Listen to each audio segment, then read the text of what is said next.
যে ওয়া আমানা ফিল বাহসি আনিন নাকলি ওয়া তারাকা দুআফা। ইমাম ইয়াহইয়া ইবনে সাঈদ আল কাত্তান তিনি হাদিস শাস্ত্র বয়ান করার ক্ষেত্রে তিনি গভীরভাবে কাজটা করেন, তিনি যায়িফ রাওয়ীদেরকে পরিহার করেন।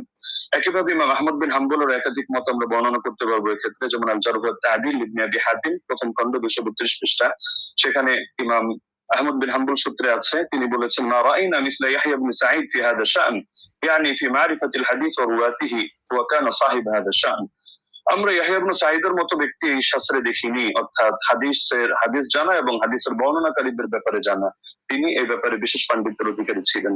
এরকম আরো বহুত মতামত দেখানো সম্ভব, যেমন তিনি অন্যত্র এটাও আছে, তিনি বলেন আল জারহ ওয়া তা'দীল ইবনে আবি হাতিম 232 পৃষ্ঠায় এই মন্তব্য আছে যে কানা ইয়াহইয়া আবসারাহুম বির-রিজাল ওয়া আনফাহুম হাদিসা। ইয়াহইয়া রিজাল সম্পর্কে সবচেয়ে বেশি সূক্ষ্মদর্শী এবং তিনি হাদিসগুলো খুব স্বচ্ছভাবে বর্ণনা করে থাকেন। তো সুতরাং তিনি যার তার থেকে হাদিস বর্ণনা করবেন না, এটা স্পষ্ট বিষয়। এবং এখানে তো যার তার থেকে করার প্রশ্নই আসছে না, কারণ এখানে যেহেতু গোটা মদিনাবাসী এই ব্যাপারে প্রত্যক্ষ সাক্ষী। 3 নম্বরে যদি আমরা তর্কের খাতিরে এটাকে মুরসাল বলিও, তবু এই জাতীয় মুরসালরা সকলের মতে গ্রহণযোগ্য। যেমন হাফিজ ইবনুল কাইয়িম রাহিমাহুল্লাহর স্পষ্ট মন্তব্য আছে জাদুল মাআদ কিতাবে প্রথম খণ্ড 367 নম্বর পৃষ্ঠায়, والمرسل إذا اتصل به عمل وعضده قياس أو قول صحابي أو كان مرسله معروفا باختيار الشيوخ ورغبته عن الرواية عن الضعفاء والمتروكين ونحو ذلك مما يقتضي قوته عمل به। মুরসালের সঙ্গেও যদিও আমরা এটা মুরসাল বলছি না, তবে তর্কের খাতিরে যদি এটাকে মুরসাল ধরিও, সেই ক্ষেত্রে মন্তব্যটা উল্লেখ করছে যে মুরসালের সঙ্গে যদি আমল যুক্ত হয়, অর্থাৎ উম্মত এভাবে আমল করে, অথবা তিনি আরো পয়েন্ট আনলেন যে যদি এখানে মুরসালটা যার থেকে এসেছে, অর্থাৎ মুরসিল যিনি, তিনি যদি এ ব্যাপারে পরিচিত হন যে তিনি শায়খ খুব সুন্দরভাবে নির্বাচন করেন এবং বর্ণনা করার ক্ষেত্রে যায়িফ রাওয়ী মাতরুক রাওয়ীদেরকে তিনি পরিহার করে চলেন, তাহলে সেই ক্ষেত্রে মুরসালের আলোকে আমল করা হবে এবং এটা ফুকাহায়ে কেরামের নিকট গ্রহণযোগ্য মূলনীতি। আল ইহকাম ফি উসুলিল আহকাম আমিদের কিতাবের মধ্যে স্পষ্ট আছে যে জাতীয় মুরসাল এটা ফাকাবিলাহু আবু হানিফা ওয়া মালিক ওয়া আহমদ ইবনে হাম্বল ফি আশহারি রিওয়ায়াতাইন আনহু। ইমাম আবু হানিফা গ্রহণ করেন, ইমাম মালিক গ্রহণ করেন, ইমাম আহমদ বিন হাম্বলের একটা প্রসিদ্ধ মত যেটা তার আলোকে দেখা যায় তিনিও গ্রহণ করেন। ঈসা ইবনে আবান রাহিমাহুল্লাহ তিনি একটু ভাগ করেন, তিনি শুধু فصل عيسى بن أبان فقبل مراسيل الصحابة والتابعين وتابعي التابعين ومن هو من أئمة النقل مطلقا دون من عدا هؤلاء। তিনি সাহাবীদের মুরসাল গ্রহণ করেন, তাবেঈদেরটা করেন, তাবেঈদেরটা করেন, এবং যারা হাদিস শাস্ত্রের ইমাম তাদেরটা করেন, অন্যদেরটা করেন না। এটা মেনে নিলেও সমস্যা নেই, কারণ ইমাম ইয়াহইয়া আল কাত্তান তিনি হাদিস শাস্ত্রের ইমাম, তিনি যে ক্যাটাগরি বর্ণনা করেছেন এই ক্যাটাগরির মধ্যে আছেন। আর ইমাম শাফিঈর মত প্রসিদ্ধ, এটা আল ইহকাম কিতাবের মধ্যে আছে, একইভাবে নুজহাতুন নাযার ফি তাওদীহ নুখবাতিল ফিকার সেখানেও আছে। বলুন ইল্লা ফালা ওয়াফাকাহু আলা যালিকা আকসারু আসহাবিহি ওয়াল কাযী আবু বকর ওয়া জামাআতুন মিনাল ফুকাহা।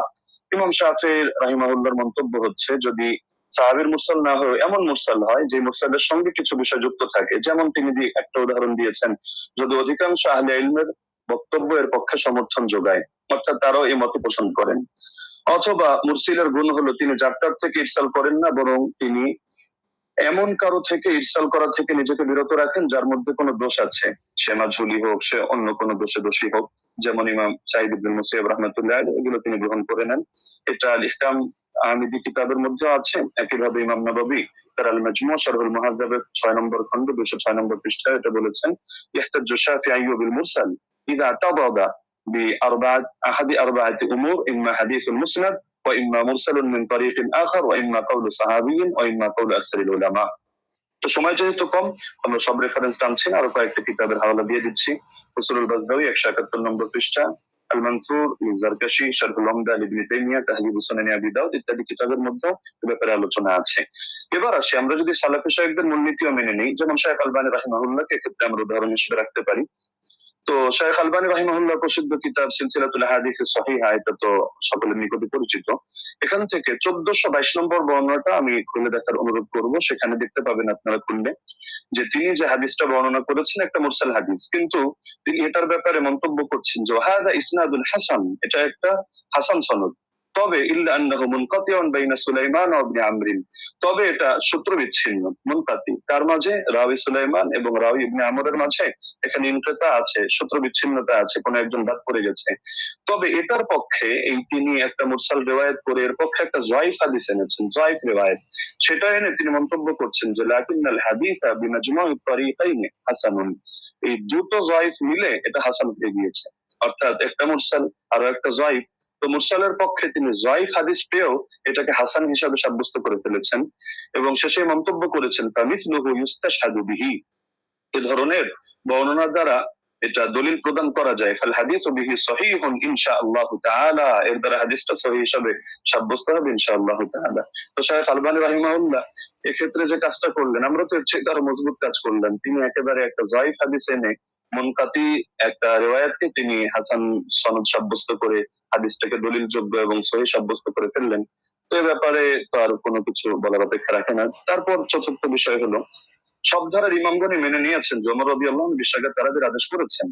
যেমন আমরা উদাহরণ হিসেবে ইমাম শাফিঈকে আনতে পারি এক নম্বরে, কিতাবুল এক নম্বর খন্ড 167 পৃষ্ঠা, মুখতাসারুল মুজানি 34 নম্বর পৃষ্ঠা, তিনি স্পষ্ট বলেছেন ওয়াহাব্বু ইলাইয়া 20 লিআন্নাহু রুইয়া আন ওমর, আমার নিকট বেশি অধিক পছন্দনীয় কারণ এটা ওমর থেকে বর্ণিত হয়েছে।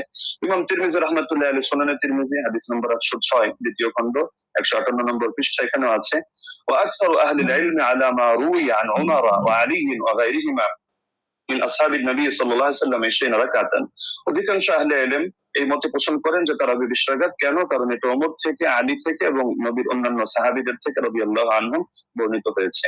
শাইখ বিন বাজ রাহমাতুল্লাহি আলাইহি সালাফিদের গ্রহণযোগ্য ব্যক্তিত্ব, আমরা মহব্বত করি, তিনি বলেন মাজমুউল ফাতাওয়া 11 নম্বর খন্ড 322 নম্বর পৃষ্ঠা ওয়া সাবাতা আনহুম আন্নাহুম সাল্লু বিআমরিহি 23, তাদের থেকে প্রমাণিত রয়েছে যে তারা ওমরের আদেশে তারা 23 রাকাত নামাজ আদায় করেছেন। শেখ সালেহ আল মুনাজ্জিদ তিনি বলেন যা আল আমরু আন ওমর ইবনুল খাত্তাব রাদিয়াল্লাহু আনহু বিসালাতিল 20 রাকাতান, ওমর রাদিয়াল্লাহু আনহু থেকে 20 রাকাতের ব্যাপারে আদেশ এসেছে। তো সালাফি শায়খ হয়েও তারা বিষয়টা মেনে নিয়েছেন।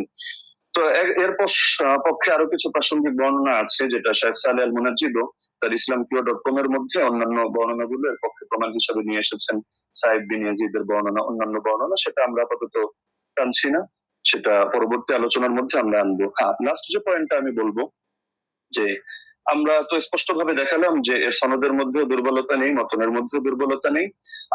ইমামরা তো স্পষ্ট ভাবে বলে গিয়েছেন, যেমন খতিব বাগদাদি রাহমাতুল্লাহ আলাইহি এবং হাফিজ ইবনুল কাইয়িম রাহিমাহুল্লাহ বলে গিয়েছেন, কোন হাদিসের উপর যদি উম্মতের আমল থাকে, আল ফাকি ওয়াল মুতাফাক্কি 1 নম্বর খন্ড 473 পৃষ্ঠা, আর রূহ 21 নম্বর পৃষ্ঠা, তাহলে সেই হাদিসটা অবশ্যই গ্রহণযোগ্য হবে।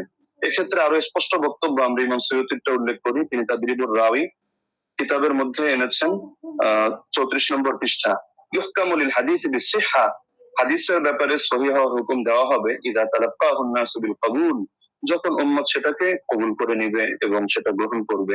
ওয়া ইল্লাম ইয়াকুন লাহু ইসনাদুন সহিহ, এমনকি যদি তার সহিহ সনদ নাও থাকে তবুও হাদিসটা গ্রহণযোগ্য হবে। এমনকি হাফিজ ইবনে হাজার আসকালানী রাহমাতুল্লাহি আলাইহি আন-নুকাত আলা কিতাবে মুকদ্দিমাত ইবনে সালাহর মধ্যে স্পষ্ট এনেছেন, এটা আপনারা আন-নুকাত আলা কিতাব ইবনে সালাহর মধ্যে প্রথম খন্ড 494 495 পৃষ্ঠায় পাবেন যে মিন জুমলাতি সিফাতিল কবুল আল্লাতী লাম ইয়াতাআররাজ লাহা শাইখুনা ইয়াকসিদু জাইনাদ্দিন আল ইরাকি আন ইয়াত্তাফিক আল উলামা আলা আল আমাল বিমাদলুল হাদিস ফাইন্নাহু ইউকবালু হাত্তা ইয়াজিব আল আমালু বিহি ওয়াকাদ সাররাহা বিযালিকা জামাআতুন মিন আইম্মাতিল উসুল, হাদিস গ্রহণযোগ্য হয় যে সমস্ত গুণের কারণে। অন্যতম একটা গুণ হলো যে আলেমরা এই হাদিসের বক্তব্যের আলোকে আমল করার ব্যাপারে একমত হয়ে যান। তো এরকম যদি হয় তাহলে সেই হাদিসটা অবশ্যই কবুল হয় এবং তার দ্বারা আমল করা আবশ্যক হয়ে যায়। এটা হাদিসের মূলনীতি সংক্রান্ত আলোচনা যারা করেছেন যে ইমামরা, তারা স্পষ্ট ভাবে এই ব্যাপারে বক্তব্য দিয়েছেন। তো এটা হাফিজ ইবনে হাজার আসকালানী রাহমাতুল্লাহির বক্তব্য।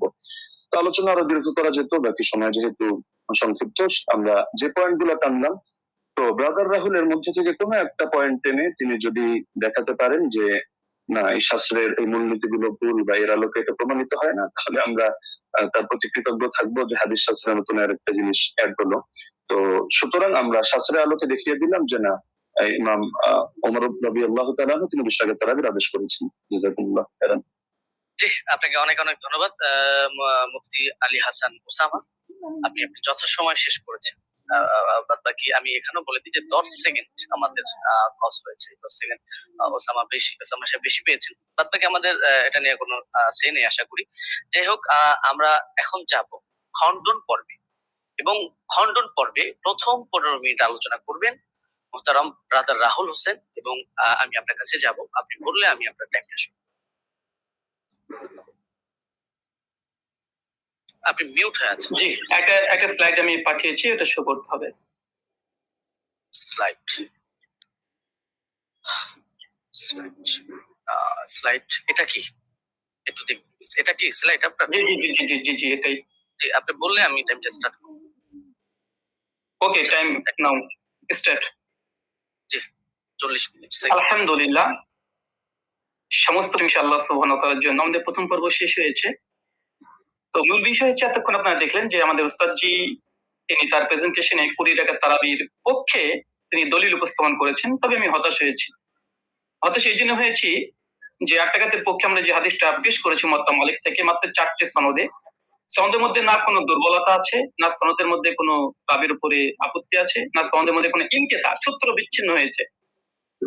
এবং আমি ওস্তাদজিকে আমার 8টা প্রশ্নের মধ্যে 5 নম্বর প্রশ্ন ছিল এইটা, যে এমন একটি দলিল পেশ করবেন যেখানে সূত্র কোনো ছিন্ন হয়নি, বিচ্ছিন্ন হয়নি, ইনকেতা নেই, সনের মধ্যে কোনো মুনকাতি কোনো সনদ পেশ করবেন না। দুর্ভাগ্যজনক হলে সত্য কথা, আজকে তিনি প্রথম যে দলিলটা পেশ করেছেন, তিনি একটা মুনকাতি একটা দলিল পেশ করেছেন, সূত্র বিচ্ছিন্ন একটা দলিল পেশ করেছেন। এবং এখানে ইয়াহিয়া সাইদ আল কাত্তান থেকে যে রাত পেশ করেছে মুসান্নাফ ইবনে আবি শাইবা থেকে আপনারা দেখেছেন। তো এখানে মুসান্নাফ ইবনে আবি শাইবাতে ইয়াহিয়া সাইদ আল কাত্তান তিনি দাবি করছেন বা বলছেন যে নাজিব থেকে যে ওমর রাদিয়াল্লাহু তাআলা জামানায় 20 টাকা তারাবির আদেশ দিয়েছে। আমার প্রশ্ন আবারও 9 নম্বর প্রশ্ন একটা যোগ হয়ে গেল। কাকে আদেশ করেছে? কাকে নাম বলতে হবে। মুয়াত্তা মালিকের রিওয়ায়াতে পরিষ্কারভাবে আছে। কাকে আদেশ করেছিলেন? 8 টাকাতে পক্ষে ওমর বিন খাত্তাব, সেটা হচ্ছে উবাই বিন কাব আর তামিম আদ-দারিকে। উস্তাদজি যে 20 রাকাতের আদেশের ওমর বিন খাত্তাব থেকে নিয়ে এসেছে, প্রথমটা সনদটা ইনকেতা আছে, সূত্র বিচ্ছিন্ন। ওমর বিন খাত্তাবের রাদিয়াল্লাহু তাআলা জামানা পর্যন্ত সাইদ আল কাত্তাব পান নাই। আর দ্বিতীয়ত এই হাদিসের মধ্যে আমার তৃতীয় একটা প্রথম আরেকটা প্রশ্ন যুক্ত হয়ে যায় যে এখানে কাকে নির্দেশ দিয়েছে, কোন সাহাবীকে, সাহাবীর নাম বলতে হবে। এই পয়েন্টটাকে নোট করে আমি রিবাটাল সেশনে উস্তাদজির কাছে জবাব আমি আশা করছি। আমি অবাক হয়েছি, দ্বিতীয় অবাক হচ্ছে এটা যে আমার উস্তাদজি তিনি হাদিসটা মুরসাল হককে অস্বীকার করলেন, এবং তিনি সঙ্গে সঙ্গে কথা বললেন যারা মুরসাল বলে তারা নাকি জ্ঞান পাপী বা জ্ঞান অল্প স্বল্প বুদ্ধি যারা আছে তারাই নাকি এই হাদিসটাকে ইনকেতা বলে। চলেন এই হাদিসের প্রথমত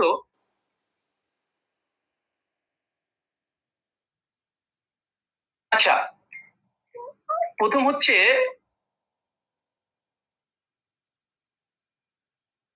যে দলিলটা পেশ করেছেন মুনকাতি হাদিস, এই হাদিস নাকি মুরসাল তিনি অস্বীকার করেছেন, ইনকারের সনদ বিচ্ছিন্ন। অথচ আমরা দেখছি, দেখেন এটা হচ্ছে আসরুস সুনান, আল্লামা নিমবি হানাফি তার একটি কিতাব, তার আসরুস সুনান এর 779 নম্বর হাদিসে দেখেন ইয়াহিয়া সাইদ থেকে ওই রিওয়ায়াতটা নিয়ে এসেছে যেটা উস্তাদ জি মুসান্নাফ ইবনে আবি শাইবা থেকে পড়েছেন। হাদিসটা নিয়ে আসার পরে বলছে ও ইসনাদুহু মুরসাল। তিনি পরিষ্কার দাবি করছেন যে এই সনদ হচ্ছে ইনকেতা ঘটেছে, সনদের মধ্যে বিচ্ছিন্ন ঘটেছে। ইয়াহিয়া সাইদ আল কাত্তান রাহিমাহুল্লাহ তিনি ওমর বিন খাত্তাবের জামানা পাই নাই, আর তিনি এটাকে পুরোটাকে অস্বীকার করে দিলেন। আমি এটা খুব আশ্চর্য হয়েছি। তারপরে যদিও তিনি এখানে কবিন শব্দটা লিখে দিয়েছেন, যেটা যদিও মুরসাল সূত্র বিচ্ছিন্ন, তবে নাকি শক্তিশালী। আরেকটা প্রশ্ন যুক্ত হয়ে গেল, উস্তাদজিকে বলবো হাদিস সহিহ হওয়ার জন্য কয়টা শর্ত? কয়টা শর্ত? সমস্ত মুসলিম উম্মার ইজমা আছে হাদিস সহিহ হওয়ার জন্য 5টা শর্ত, এবং প্রথম যে শর্ত সেটা হচ্ছে সনদ মানে একদম মুত্তাসিল হতে হবে। সনদের মধ্যে কোনো যেন বিচ্ছিন্নতা না ঘটে, কোনো ইনকেতা না ঘটে, সূত্র যেন বিচ্ছিন্ন না হয়। এর যে হাদিস সহিহ হওয়ার জন্য এটা হচ্ছে ইজমাই শর্ত। সে হানাফি বলেন, আহলে হাদিস, শাফি, মালিকি যেই বলেন, সমস্ত উম্মত একমত হাদিস 5টা শর্তে সহিহ হয়।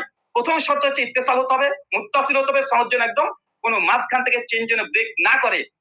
অবাক হলাম, তিনি এই হাদিস একটা মুরসাল হাদিস তিনি নিজে বোধহয় স্বীকার করে নিয়েছেন কয়েকবার, আবারও স্বীকার করতেও যাচ্ছেন না। অথচ এখানে আসরুস সুনানে আল্লামা নিউবি হানাফি রাহিমাহুল্লাহ তিনি পরিষ্কার দাবি করে নিয়েছেন এই হাদিসের মধ্যে ইনকেতা ঘটেছে, এটা মুরসাল হাদিস, সূত্র বিচ্ছিন্ন হাদিস। তবে কওয়িন সনদের যে রাবিগুলো আছে এরা শক্তিশালী। হাদিস সহিহ হওয়ার জন্য যেহেতু রিজাল শাস্ত্রের আলোকে এবং হাদিস শাস্ত্রের আলোকে আমাদের দলিল উপস্থাপন করতে হবে। তো হাদিস সহিহ হওয়ার জন্য উস্তাদ দেখেছি আমার জানার জন্য প্রশ্ন, বিনয়ের সঙ্গে প্রশ্ন, মানে মুত্তাসিল হওয়া এটা শর্ত কি শর্ত একটু জানাবেন 5টা শর্তের মধ্যে। আর এই সনদের মধ্যে যে মুত্তাসিল, এই সনদের মধ্যে বিচ্ছিন্নতা ঘটেনি, এটা প্রমাণ পেশ করবেন। চলুন, এই দেখেন ইয়াহিয়া সাইদ আল আনসারীর এই বর্ণনাকে বাংলাদেশের জগৎ বিখ্যাত আমাদের আলী হোসেন ওসামা জিরো ওস্তাদ যে হবে আমার জানা মতে, না হলেও রুহানি উস্তাদ হবে। দলিল ও নামাজের মাসাল এই বইটা মোটামুটি 4 জন আলেম মিলে লিখেছে। এক মৌলানা তামিদুল মাওলা, আব্দুল মালিক সাহেব, আব্দুল মতিন সাহেব এবং আবু আকাশ মৌলানা, 4 জন মিলে বইটাকে রচনা করেছে। এই তারাবির মাসালাতে 410 নম্বর এবং 411 নম্বর পৃষ্ঠাতে এই দলিলটা নিয়ে এসেছে। নিয়ে আসার পরে এই দলিলটাকে সামনে রেখে তিনি বলছেন যে মুসানাফের এই দলিলটা, এই বর্ণনাটির সনদ সহি, তবে ইয়াহিয়া সাইদ যেহেতু হযরত ওমরের যুগ পাননি, আবার কার কাছ থেকে শুনেছেন তাও বলেনি, এই কারণে এটিকে মুনকাতি সূত্র বিচ্ছিন্ন বলা হয়। তার মানে আমাদের 4 জন সহ লেখা দলিল সহ নামাজের মাসাল এই বইটা, মানে আমরা 5 জনের মত পেয়ে গেলাম মোটামুটি, যে হানাফি ভাইদের এবং দেওবন্দীদের ঘটনারই এই সনদকে মুনকাতি সূত্র বিচ্ছিন্নতা স্বীকার করে নিয়েছে। যদি এরা যদি মূর্খ হয়, আল্লাহু আলম বিসওয়াব, হতে পারে, আমি এখানে কোনো কমেন্ট করব না। তারপরে তিনি ওসামা ওস্তাদজি তিনি যে কথাগুলো বলেছেন, তিনি হিসরি হাদিসটাকে আবার মানে হাসান করার চেষ্টা করছে। তো মূল কথা সনদের মধ্যে বিচ্ছিন্নতা ঘটেছে এবং হাদিসটার মধ্যে ইনকিতা ঘটেছে। আর বারবার ওস্তাদজি বলছে হাদিসটা মুরসাল, আসলে হাদিসটা মুরসাল না মুনকাতি।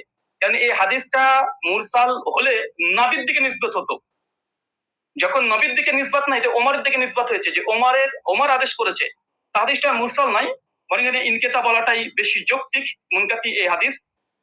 তার জন্য এখানে আরেকটা পয়েন্ট দেখে নিন।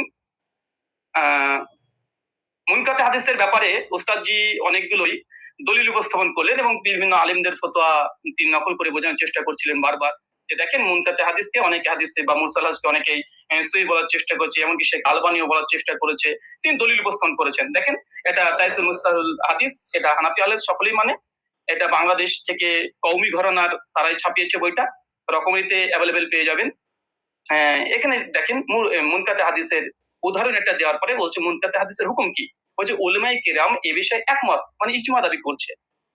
বিলুপ্ত রাবি অবস্থা অজ্ঞতা থাকার কারণে মুনকাতি হাদিস জয়ীফ হিসেবে গণ্য।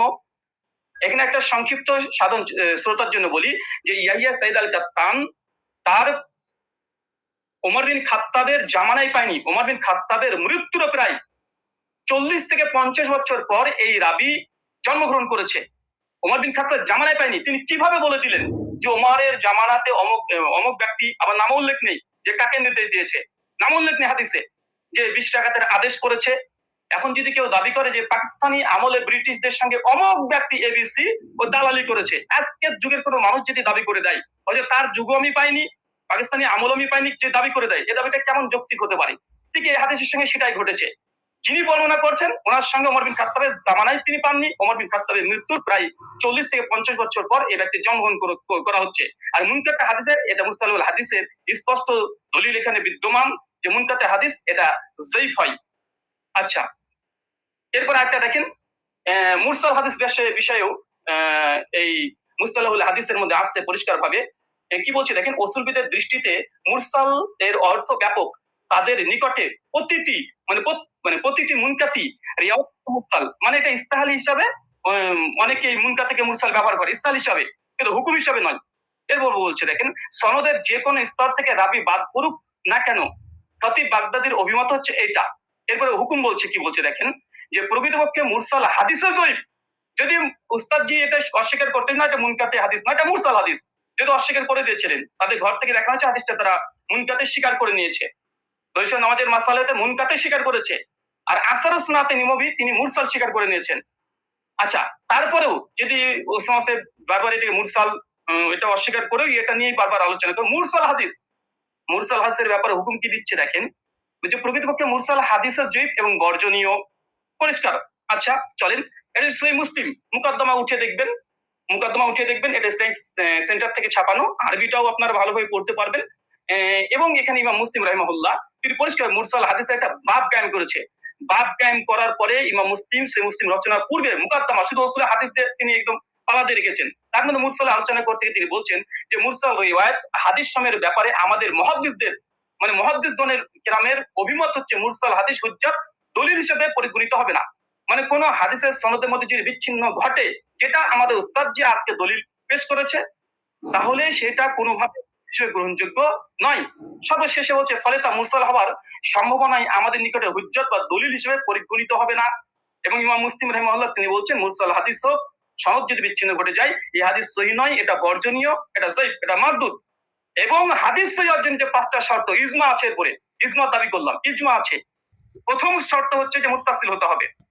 আচ্ছা, এখানে দেখেন উনি আলবানী রাহিমাহুল্লাহর এই সুলাইমান আর তাউসের একটা রিওয়ায়াত নিয়ে এসে বলছেন যে আলবানী দেখো তোমাদের ঘরে আলবানী একটা মুরসাল হাদিসকে হুজ্জত গ্রহণ করে নিয়েছে। আমি আর কি টিক দিয়ে দিলাম পুস্তক থেকে যে দেখেন আপনার তো দলিল নামাজের মাসালে হয়ে আহলে হাদিসদের একটা দলিল খণ্ডন করতে গিয়ে এখানে মৌলানা আব্দুল মালিক সাহেব, আব্দুল মতিন সাহেব, তামহিদুল মাওলা সাহেব, আরো 4 জন বড় বড় বিজ্ঞ ওলামা, তারা কি বলছে, এই হিসাবে সুলাইমান ও তাউসের মাঝে আরেকটি বিচ্ছিন্নতার সৃষ্টি হয়েছে, মানে সূত্র বিচ্ছিন্ন হয়েছে, যার কারণে হাদিসটা হাসান মানে সহিহ তদুর কিবা হাসান হওয়া দুষ্কর হয়ে পড়েছে। এটা আমাদের দেওবন্দি বাংলাদেশি ওলামা মাশায়েখ যারা আছেন, বিশেষ করে কমি ঘরানার, তাদের যারা লিখেছে ওটা একদম সকলে মাথার উপরে তারা। আলবানী যেমন দলিল দিয়েছিল, আমি পাল্টা একটা দলিল দিয়ে দিলাম। আচ্ছা, এই হচ্ছে। আচ্ছা, এখানে আর একটা দলিল তিনি কিন্তু ইয়ে সাইদ আনসারী থেকে একটা হাদিস মাত্র দিয়েছে, তবে বিন বাজ রাহিমাহুল্লাহ ফতোয়া করতে গিয়ে তিনি আর একটা রিওয়ায়াত পেশ করেছেন, সেটা হচ্ছে ইয়াসিদ বিন রোমান থেকে। দেখেন 2 নম্বর যে দলিলটা দিয়েছে একই অবস্থা, ইয়াসিদ বিন রোমানের দলিলটাও এটা ইনকেতা, সনদ বিচ্ছিন্ন হয়েছে। এবং আমার চ্যালেঞ্জ ছিল উস্তাদজিকে, বা আমার অনুরোধ ছিল যে উস্তাদজি এমন একটা দলিল পেশ করবেন যার মধ্যে কোনো বিচ্ছিন্নতা ঘটেনি, কোনো ইরসাল হয়নি, এবং এমন একটা হাদিস পেশ করলেন যে হাদিসে কাকে যে আদেশ করা হয়েছে তার নাম উল্লেখ নেই, হচ্ছে মুয়াত্তা মালিক আলহামদুলিল্লাহ, সনদের মধ্যে কোনো ইরসাল নেই, ইনকেতা ঘটেনি, সনদের মধ্যে কোনো রাবির উপরে যারা পরিমাণে কোনো জারা নেই, সনদে কোন ব্যক্তিকে কোন সাহাবী ওমর বিন খাত্তাব 8 টাকা তারাবির আদেশ করেছে সেটাও মজুদ আছে আলহামদুলিল্লাহ। কিন্তু আমাদের উস্তাদজি 15 মিনিট সময় নিয়ে তিনি মাত্র একটা দলিল পেশ করেছেন, বিন বাজের ফতোয়াতে এই ইয়াজিদ বিন রোমানের এই রিওয়ায়াতটাই চলে এসেছে। এটাই একই অবস্থা। কি বলছেন দেখেন, দৈশা নামাজের মাসালাতেই বলছে, কি বলছে, এটিও একজন তাবির সাক্ষ্য মুহাদ্দিসগণের পরিভাষা অনুযায়ী, বা এটাকে মুনকাতি মুরসাল বলা হয়, কারণ ইয়াজিদ ইবনে রোমান হযরত ওমরের যুগ পাননি। একই সমস্যা, এটাকে যায়িফ বলা উচিত নয়। তারপরে মাসলাকে হানাফির নিকটে যেহেতু মুরসাল হাদিস হুজ্জাত, যায়িফ হাদিস হুজ্জাত, ফজিলতের ক্ষেত্রে যায়িফ হাদিস হুজ্জাত, তার মানে এখান থেকে বোঝা গেল যে আহলে হাদিসরা যে দলিল পেশ করেছে আলহামদুলিল্লাহ, এর মধ্যে কোনো বিচ্ছিন্নতা নেই। আমাদের হানাফি ভাইদের পক্ষ থেকে যে দলিলটা আমরা পেয়েছি প্রথম পর্বেই, কারণ প্রথম দলিল মানে মজবুত দলিল দেয় মানুষ, প্রথম যেটা দেয় সেটা মজবুতই দেয়।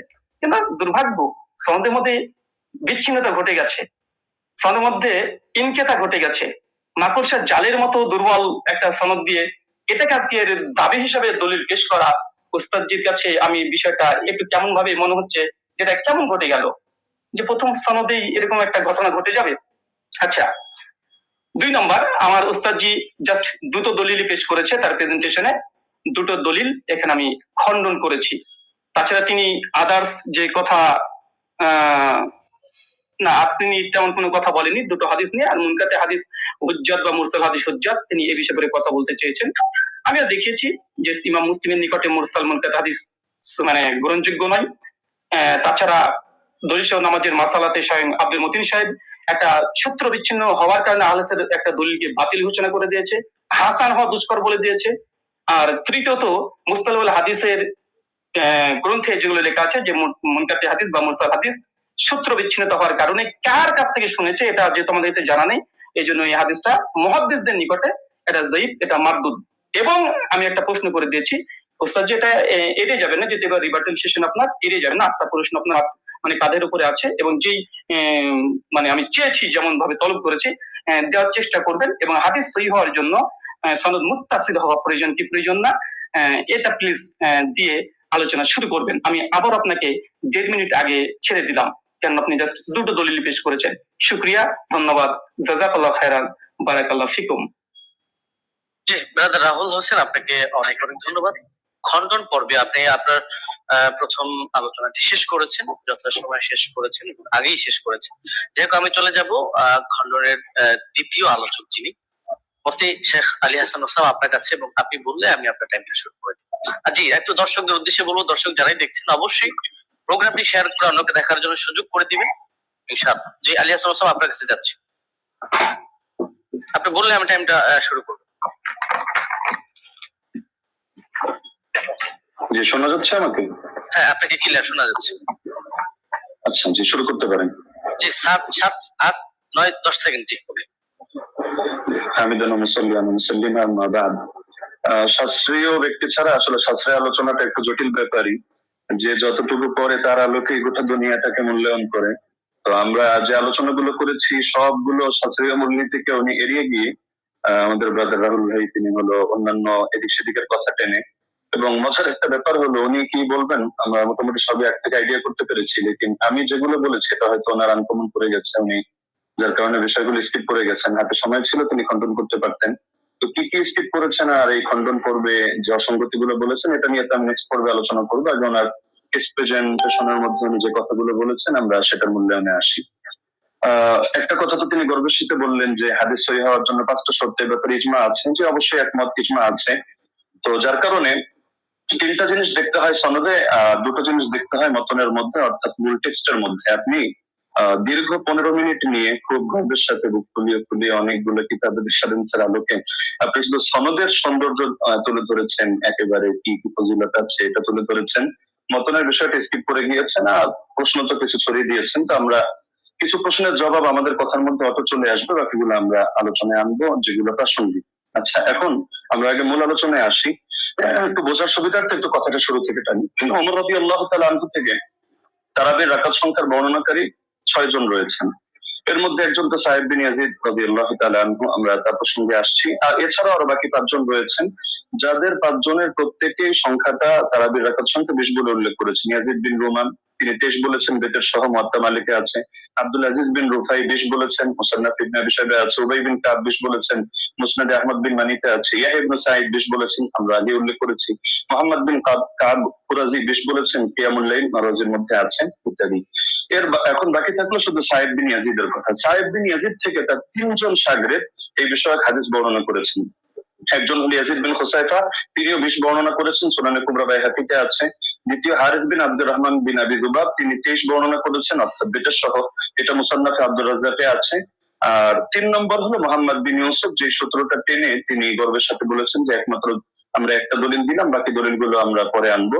বাস্তব কথা হলো ওমর রাদিয়াল্লাহু আনহু 11 আদেশ করেছেন এই মর্মে, অন্য কোনো বিশুদ্ধ দলিল তিনি আদৌ আনতে পারবেন কিনা এটাই চিন্তার বিষয়। তো এখন যে মোহাম্মদ বিন ইউসুফ সূত্রে তিনি আনলেন, সেই মোহাম্মদ বিন ইউসুফ থেকে এই সংক্রান্ত হাদিসটা বর্ণনা করেছেন 5 জন। এখন 5 জনের মধ্যে রেওয়ায়েতে কারোর সাথে কারোর মিল নেই, এক একজন এক এক ভাবে রেওয়ায়েত করেছেন। এর মধ্যে সবচেয়ে মজার বিষয় হলো তিনি যে সনদটা এনেছেন, এখানে তো ইমাম মালিক রাহমাতুল্লাহ আলাইহি তার সূত্রে বয়ান করেছেন 11 রাকাত। এরকম আরো 2-1টা বর্ণনা আছে, কিন্তু দেখা যাচ্ছে মোহাম্মদ বিন ইসহাক রাহমাতুল্লাহ আলাইহি তিনি বর্ণনা করেছেন এই মোহাম্মদ বিন ইউসুফ থেকে 13 রাকাতের কথা, যেটা মুসনাদে আহমদ বিন মানিতে আছে। এছাড়া দাউদ বিন কায়েস রাহমাতুল্লাহ আলাইহি তিনি এবং আরো অনেকে 21 রাকাতের কথা বর্ণনা করেছেন, যেটা মুসান্নাফে আব্দুর রাজ্জাকে বিশুদ্ধ সনদে আছে। যদি এটা সনদ নিয়ে চ্যালেঞ্জ করেন আমরা তাহলে সনদের আলোচনায় আসবো। তো দেখা যাচ্ছে মতনের মধ্যে মিল নেই, মতনের মধ্যে এখানে সমস্যা বিদ্যমান। সব শাগরেদরা বলছে একভাবে, কিন্তু মোহাম্মদ বিন ইউসুফ থেকে এসে দেখা যাচ্ছে যে এখানে সনদের মধ্যে যদিও যারা বয়ান করেছেন সনদের বিশুদ্ধতা আছে, এটা নিয়ে আমি আপত্তি করছি না, কিন্তু হাদিস সহিহ হওয়ার জন্য যদি 5টা শর্ত, শুধু সনদ ঠিক থাকলে হবে না। এমন বহুত হাদিস আছে সনদ সুন্দর, কিন্তু তার ইসের মধ্যে মতনের মধ্যে সমস্যা আছে। তো এখানে মতনের মধ্যে যে ঝামেলাটা হয়েছে এটাকে ইস্তেরাব বলে। ইস্তেরাব মানে হলো যে কোথায় 21 রাকাতের কথা আর কোথায় হলো 11 রাকাতের কথা, আবার কোথায় 13 রাকাতের কথা। যদিও তার নিয়ে একটা ব্যাখ্যা ওনারা দাঁড় করানোর চেষ্টা করেন ধারণা প্রসূত ভাবে, তো সেটা আপাতত বাদই দিলাম। তো 21 রাকাত আর 11 রাকাত সম্পূর্ণ ভিন্ন কথা, কিন্তু মূল বর্ণনাকারী একজন। তো এখন হাদিসের মধ্যে যদি ইস্তেরাব করে দেওয়া হয় তাহলে হাদিসটা দুর্বল হয়ে যায়। এটা তাদরিবুর রাওয়ি বিশরহি তাকরিবুন নাওয়াবি পৃষ্ঠা 133 এর মধ্যে স্পষ্টভাবে লেখা আছে, ইস্তেরাব ইউজিবু বাফাল হাদিস। তাহলে স্পষ্ট এটা যে এখানে বর্ণনাকারী যারা রয়েছেন তারা যদিও সহিহ মানের, কিন্তু মতনের মধ্যে মুস্তারিব ইস্তেরাব থাকার কারণে হাদিসটা গর্বের সাথে যদিও সহি বলার চেষ্টা করছেন, কিন্তু হাদিসটা মতনগত কারণে এটা সহি না, বরঞ্চ এটা যায়িফ হাদিস। এটা হেলাউ সুনানের মধ্যে 7ম খন্ড 145 146 স্পষ্ট ভাবে লম্বা চৌড়া আলাপ আছে। শেখ জাফর আহমদ উসমানী রাহমাতুল্লাহ আলাইহি লিখেছেন, হাদা আসরুল মুস্তারিবুল মাতনি উখতুলিফা ফীহি আলা মুহাম্মদ ইবনে ইউসুফ। বলতে বলতে তিনি গিয়ে শেষে জানাচ্ছেন, ওয়াহাদা ইখতিলাফুন ইউসবিতুল ইহতিজাজ বিল আসার। এই জাতীয় ইখতিলাফ থাকলে এটা আসার দিয়ে আর দলিল দেওয়া যায় না, এটা দলিল অযোগ্য হয়ে যায়। তো এখানে ভুলটা কে করেছেন? ভুলটা মূলত ইমাম মালিকও করেননি, ইবনে সাঈদ ফাত্তানও করেননি।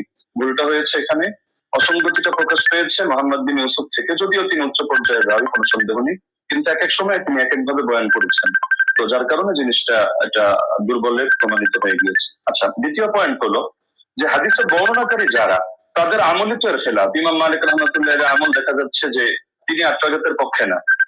সাইদ বিন ইয়াজিদ, তার আমলও এর খেলাফ।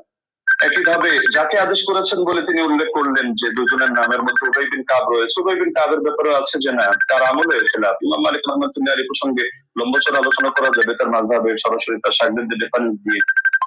এবং এর বাইরে যে মতগুলো প্রচারিত আছে, মূলত আমি সহজে বলে দিই যে তার থেকে দুইটা মত আছে, এক হলো বিশ্বাগাতের কথা, এক হলো 36 রাগাতের কথা। বিশ্বাগাতের কথা ইমাম ইবনে আব্দুল বার রহমাতুল্লাহ আলাইহি নকল করেছেন, এবং তার মাযহাবের কোন কোন কিতাব যেমন দুসুকের মধ্যে, আনোয়ারের সাথে আর মধ্যে এটা আছে। বাকি 36 রাগাতের কথাটাই তার থেকে সবচেয়ে বেশি প্রসিদ্ধ এবং মুতাবার। তাহলে দেখা যাচ্ছে যে তার আমলের ব্যতিক্রম, এটা বিদায়াতুল মুস্তাহিদ 1 নম্বর খণ্ড 214 নম্বর পৃষ্ঠা উদাহরণ হিসেবে দেখা যেতে পারে, আরো প্রচুর রেফারেন্স আছে, প্রয়োজন হলে আমরা দেবো।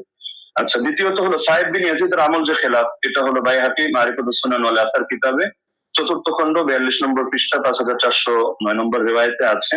عن سعيد بن يزيد قال كنا نقوم في زمان عمر بن الخطاب ب20 ركعة والوتر। আমরা ওমরের জামানায় 20 রাকাত তারাবি পড়তাম এবং আমরা বিতর নামাজ আদায় করতাম। তাহলে দেখা যাচ্ছে তার আমল এর খেলাফ। একইভাবে যাকে আদেশ করলেন সে উবাই বিন কাবের আমলও ছিল এর খেলাফ। এটা আল হাদিসুল মুখতারা জিয়া মাকদিসির গ্রন্থ 1161 নম্বর রিওয়ায়াত, সেখানে স্পষ্ট আছে আন উবাই ইবনে কাব আন্না উমর আমারা উবাইয়ান আন ইউসাল্লি বিন নাস ফি রমাদান। এই হাদিসের শেষে গিয়ে স্পষ্ট আছে ফাসাল্লা বিহিম 20 রাকাতান, তিনি মানুষদেরকে নিয়ে 20 রাকাত নামাজ আদায় করলেন। তাহলে এটা তো সম্ভব না, খলিফা তাকে আদেশ দিবে একটা, আর তিনি খলিফার আদেশ লঙ্ঘন করে করবেন আরেকটা। তার মানে খলিফার আদেশই ছিল 20 রাকাত। তবে এটা মুহাম্মদ বিন ইউসুফ বলতে গিয়ে একাধিক জায়গায় এক এক রকম বলেছেন, এক জায়গায় তার থেকে কখনো 11 রাকাতের কথা এসেছে। আচ্ছা, মুসান্নাফে আব্দুর রাজ্জাক গ্রন্থের মধ্যে উবাই বিন কাবের এই রিওয়ায়াত আছে 7730 নম্বর হাদিস, সেখানেও দেখা যাচ্ছে যে আন্না উমর জামা আন-নাস ফি রমাদান আলা উবাই ইবনে কাব ওয়া আলা তামিম বিন দারি আলা 21 রাকাত। ওমর রাদিয়াল্লাহু আনহু উবাই বিন কাব এবং তামিম দারিকে মানুষকে নামাজ পড়ানোর দায়িত্ব দিয়েছেন 11 রাকাত 21 রাকাত। তাহলে এখানেও দেখা যাচ্ছে যে দাবিগুলো মিলছে না। তো এই জিনিসটা ব্রাদার রাহুল মানুক বা না মানুক ইমাম ইবনে তাইমিয়া রাহিমাহুল্লাহ মেনে নিয়েছেন। ثبت أن أبي بن كعب كان يقوم بالناس 20 ركعة في قيام رمضان ويوتر بثلاث। এটা প্রমাণিত যে উবাই বিন কাব রাদিয়াল্লাহু আনহু তিনি মানুষদেরকে নিয়ে রমাদানুল মুবারকের তারাবিতে 20 রাকাত নামাজ পড়তেন এবং 3 রাকাত বিতর আদায় করতেন। তাহলে ইমাম ইবনে তাইমিয়া রাহিমাহুল্লাহর বক্তব্য দ্বারা স্পষ্ট হয়ে যাচ্ছে। তো একটা মূলনীতি হলো, যদি বর্ণনাকারীর আমল তার বর্ণনার খেলাফ হয়, তাহলে এর দ্বারা বোঝা যায় যে বর্ণনাটি আসলে এতে দুর্বলতা রয়ে গিয়েছে। আমলুর রাওয়ি আও ফাতওয়াহু বিখিলাফিল হাদিস আল্লাযী রাওয়াহু ইসকিতুল ইহতিজাজ বিল হাদিস।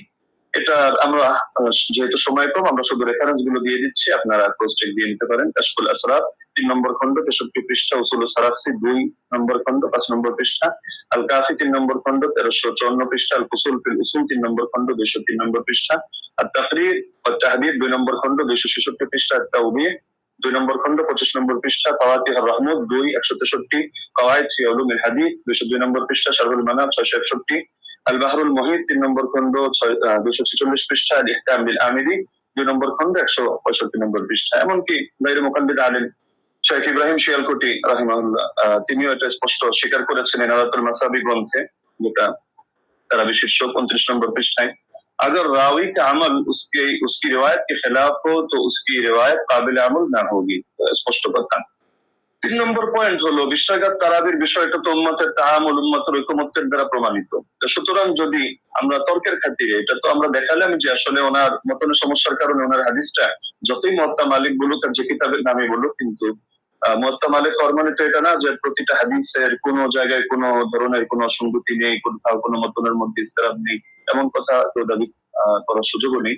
তো যদি কেউ দাবি করেও থাকে যে তিনি একসময় 11 রাকাত আদেশ করেছিলেন, তর্কের খাতিরে মানলেও তাহলে ইমামরা ব্যাখ্যা দিয়ে গিয়েছেন। যেমন ইমাম ইবনে আব্দুল বার মালিক রাহমাতুল্লাহ আলাইহি ব্যাখ্যা দিয়েছেন যে এটা মানসুখ। শুরুতে হয়তো তিনি 11 রাকাত দিয়েছিলেন, এরপর তিনি 21 রাকাতের কথা বলেছেন। এটা আল ইস্তিজকার 2 নম্বর খণ্ড 68 নম্বর পৃষ্ঠায় আছে। একইভাবে ইমাম বাজি রাহিমাহুল্লাহ তার মন্তব্য একই, আল মুনতাকা 2 নম্বর খণ্ড 208 নম্বর পৃষ্ঠা। ইমাম আদাউই, ইমাম ইবনে হাবিব তারাও বলে গিয়েছেন, যেটা হাশিয়াতুল আদাউই আলা কিফায়াতুত তালিব 1 নম্বর খণ্ড 353 নম্বর পৃষ্ঠার মধ্যে বিদ্যমান আছে। মজার বিষয় হলো এই কারণেই ব্রাদার রাহুল যে মত পোষণ করুক না কেন, 4 মাযহাবের কেউই আত্মাদের সুন্নাত হওয়ার ফতোয়া প্রদান করেননি। তো যার কারণে চার মাযহাবের চারো ইমাম যখন আপনারা বিশ্বাঘাতের মতামত দিচ্ছেন, বিশেষ করে ইমাম মালিক থেকে দুইটা মত আছে, 20 আছে, 36 আছে, লেকিন এটা তো স্পষ্ট আটের কথা কেউ বলছেন না। এবং আটের নামে যেটা চালানো হয় সালাফি ভাইরা কেউ কেউ চালায়, তো সেটা প্রমাণিত না। কেন প্রমাণিত না এটা চ্যালেঞ্জ করে, আমরা উনি সেই রেফারেন্স টানলে জবাবে আসবো, না হলে শুধু শুধু জবাব দিয়ে সময় বাড়িয়ে লাভ নেই। তো মূলনীতি হলো ইমাম ইবনে রাজব হাম্বলী রাহমাতুল্লাহ আলাইহি লিখেছেন ফাদলুল ইলমি সালাফ আলা ইলমিল খালাফ পৃষ্ঠা 83 এর মধ্যে, فأما ما اتفق على تركه فلا يجوز العمل به لأنهم ما تركوه إلا على علم أنه لا يعمل به। ইমামরা যদি একমত হয়ে যায় যে হাদিসটা এটা তরক করা হচ্ছে, অর্থাৎ তারা কেউ এর আগে ফতোয়া দিচ্ছেন না, আমল করছেন না, তাহলে সেটা আসলে মজবুত থাকে না এবং তার মধ্যে বিভিন্ন দুর্বলতা তৈরি হয়ে যায়, সেটা দলিলযোগ্য হয় না। কারণ এটাকেও সাদ বলে। সাদ কখনো সনদের দ্বারাও হয়, কখনো মতনের দ্বারাও হয়। তিনি তার কিতাব শারহুল আলী তিরমিজির মধ্যে 2 নম্বর খণ্ড 624 নম্বর পৃষ্ঠা, এই কিতাবগুলোর নাম তো অবশ্যই ব্রাদার রাহুল শোনার কথা, এই পৃষ্ঠাগুলো পড়েছেন কিনা আমি জানি না, না হলে আপনি প্রয়োজনে এগুলো চেক দিয়ে আপনি মন্তব্য করতে পারেন। যে তিনি লিখেছেন ওমা হুয়া শাযুল মাতনি কাল আহাদিস আল্লাতী সাহাহাতিল আহাদিস বিখিলাফিহা ওয়া আজমাআত আইম্মাতুল উলামা আলাল কওলি বিগাইরিহা। যে হাদিসের ক্ষেত্রে দেখা যাচ্ছে যে উম্মতে আলেমদের মধ্যে যারা ইমাম তারা এর বিপরীত ফতোয়া দিচ্ছেন, সেই ক্ষেত্রে সেই হাদিসের মতনকে শায হিসেবে বিবেচনা করা হয়। অর্থাৎ শায যদি কোনো হাদিসের মতনকে বলা হয় তাহলে সেটা সহিহ থাকে না। তাহলে দেখা যাচ্ছে যে যদি উনি পয়েন্ট বলেছেন অনেকগুলো এবং গর্বের সাথে বলেছেন, কিন্তু সবগুলো মিলে উনি সনদের আলোচনায় সীমাবদ্ধ থেকেছেন, মতনের আলোচনায় আসেননি। আমরা মতন থেকে কয়েকটা পয়েন্ট দেখালাম, আরো অনেক পয়েন্ট দেখানো সম্ভব, যে উনি যে হাদিসটা দেখিয়েছেন এটা মুস্তারিদ একটা হাদিস। আচ্ছা, এখন প্রাসঙ্গিক ভাবে কয়েকটা আলোচনা করে ফেলি যেহেতু হালকা সময় বাকি আছে। তিনি মুরসাল না মুনকাতি এটা নিয়ে একটু জ্ঞান দেওয়ার চেষ্টা করেছেন, যে এটাকে আমি কেন মুরসাল বললাম, মুনকাতি বলা উচিত ছিল। আসলে কোন জায়গায় কোন শব্দ ব্যবহার হবে এটা পরিভাষাগুলো একটু বিস্তরভাবে পড়া লাগে। শুধু একটা তাইসির মুস্তালাহুল হাদিস পড়েই ইমাম আর ফকি হয়ে গেল তো মুশকিল ব্যাপার। যেমন আমি আপনার একটি প্রসিদ্ধ কিতাব যেটা আপনারা পড়েন, নুকাত আলা মুকাদ্দিমাত ইবনে সালাহ 1 নম্বর খণ্ড 447 পৃষ্ঠা দেখবেন। একইভাবে আল ইবহাজ 2 নম্বর খণ্ড 339 পৃষ্ঠা দেখবেন। এবং শারহ মুসলিমের মধ্যে নববীও বলেছেন যে আম্মাল মুরসাল فهو عند الفقهاء والأصوليين والخطيب البغدادي وجماعة من المحدثين من قطع إسناده على أي وجه كان انقطاعه فهو عندهم بمعنى المنقطع। ফকিহদের দৃষ্টিতে, উসুলিয়িনদের দৃষ্টিতে, খাতিবে বাগদাদের দৃষ্টিতে এবং একদল মুহাদ্দিসদের দৃষ্টিতে মুরসালের সংজ্ঞা হলো যে সনদের মধ্যে যেভাবেই বিচ্ছিন্নতা হোক না কেন, ইনকিতা যেভাবেই হোক না কেন, এটা মাঝেই হোক আর শেষেই হোক, রাসূলের আগেই হোক আর সাহাবীর আগেই হোক, বাস সেটাকেই তারা মুনকাতি হিসেবে বলে থাকেন। তো এটা একটা তাদের ইসতিলাহগত বিষয়। তো সুতরাং এই জিনিসটা মানে মুরসাল বলা উচিত ছিল না, মুনকাতি বলা দরকার ছিল, বিষয়টা এমন না। আচ্ছা, উনি যে নিমাউই রাহিমাহুল্লাহর হাওয়ালা দিলেন আথারুস সুনান থেকে, উনি আরবি যেহেতু পড়তে পারেন টুকটাক, উনি তো এটা দেখার কথা যে ইমাম নিমাউই রাহিমাহুল্লাহ তিনি শুধু এতটুকুই বলেন নাই যে হাযা মুরসালুন কাওয়ি, যে হাদিসটা মুরসাল, হাদিস শক্তিশালী, বরং যে মূলনীতিটা আমরা এনেছি ইমাম ইরাকির হাওয়ালায়, যে তাবেঈ যদি সাহাবীর থেকে কোনো ঘটনা বয়ান করে যেটা তার জামানায় জারি ছিল, তাহলে সেটাকে বাহ্যিকভাবে মুরসাল ধরা হলেও কিন্তু হুকুমের বিবেচনায় মুত্তাসিল ধরা হয়। আমরা তো আলোচনা করছি শাস্ত্রীয় মূলনীতির আলোকে হুকুম প্রসঙ্গে। তো এই মূলনীতিটা আপনি যে কিতাবের হাওয়ালা দিলেন এবং মজার বিষয় যে স্ক্রিনশট দিলেন, আপনি এটাই যদি ভালো করে দেখেন এটার মধ্যে খুঁজে পাবেন। তো দেখা যাচ্ছে আপনি একাংশ করে তাড়াহুড়ো করে রেফারেন্স দিয়ে দিলেন, কিন্তু এটা আপনার নজরের বাইরে চলে গেল, যার কারণে নিমাউইকে আমার বিরুদ্ধে দাঁড় করিয়ে দিলেন। দ্বিতীয়ত দলিল সহ আমাদের মাসাইল কিতাবটাকে আমার বিরুদ্ধে দাঁড় করালেন। তবে মজার বিষয় হলো আপনি এই জিনিসটা খেয়াল করলেন না যে আমি বারবার বলছি যে বাহ্যিক ভাবে দেখতে মুনকাতি, সূত্র বিচ্ছিন্ন, তবে আমরা হুকুম নিয়ে আলোচনা করছি যে হুকুমের বিবেচনায়, যেমন মারফুয়ে হুকমি তো এই শব্দ আপনার শোনার কথা, যে অনেক হাদিস এটা মারফু না, মানে আল্লাহ রাসূলের দিকে নিসবত করে সাহাবী বলেন নাই, কিন্তু সাহাবী বলেছেন স্বাভাবিক তার উক্তি হিসাবে, কিন্তু আমরা যখন বিবেচনা করছি আমরা বলছি মারফুয়ে হুকমি, মানে দেখতে যদিও এটা মাওকুফ হাদিস, সাহাবীর বর্ণনা, সাহাবীর উক্তি, কিন্তু হুকুমের বিবেচনায় এটা হলো মারফু, অর্থাৎ আমরা এটাকে মারফু হিসেবে বিবেচনা করব। এখন যদি আপনি এক কিতাব খুলে দেখেন, দেখো সে তো মাওকুফ বলেছে, অথবা আপনি এখন তাহলে মারফু বলছেন কিভাবে, তাহলে বলতে হবে ভাই বিবেচনাবোধের পার্থক্যটা আপনাকে বুঝতে হবে। একটা জাহিরি এতেবার, একটা হাকিকি এতেবার। জাহিরি বিবেচনায় হাদিসটাকে আপনার মুনকাতি মনে হতে পারে, কিন্তু আপনি শাস্ত্রের কথায় যখন আসবেন, শিরোনামে যেহেতু শাস্ত্রীয় আলোচনা, তো আপনি শাস্ত্র দিয়ে দেখতে হলে আপনি শাস্ত্রের মূলনীতির আলোকে তো বিবেচনা করতে হবে, না হলে মূলনীতিকে চ্যালেঞ্জ করেন।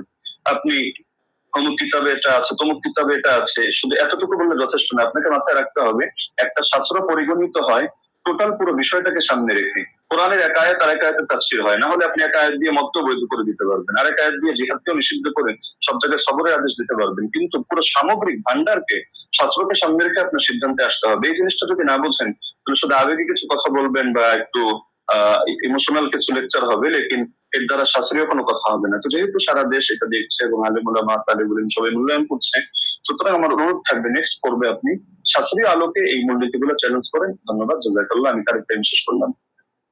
জি, মোহতারাম আলী হাসান ওসমান, আপনাকে অনেক অনেক ধন্যবাদ।